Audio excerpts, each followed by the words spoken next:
দেখেন ফ্যান একটা 23 ওয়াটের এলইডি বাল্ব, ভালো কোয়ালিটির এলইডি বাল্ব ওপর থেকে হোল্ডার থেকে ভেঙে পড়ে যাওয়ার পর দেখেন ড্রাইভার ট্রান্সফারটা খুলে ভেঙে পড়ে গেছে। এই ধরনের এলইডি লাইটগুলো আপনারা নিজেরাই ঠিক করে নিতে পারেন।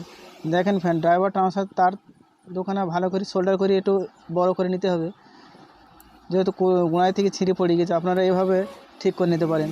কিন্তু ফ্যান এখানকার লাইটগুলা সার্কিট বাদেই এখন ডাইরেক্ট এলইডিতে করে দিয়েছে ফ্যান, কিন্তু আগেকার কোয়ালিটির লাইটগুলো ভালো হয়। এই ধরনের লাইটগুলো আপনারা নিজেরাই ঠিক করে নিতে পারেন।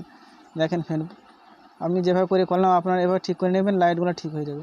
কিন্তু ভালো কোয়ালিটির লাইট এগুলো, এখন এই ধরনের লাইট আর কিনতে পাবেন না, এখন সব ডাইরেক্ট করে দিয়েছে ফ্যান।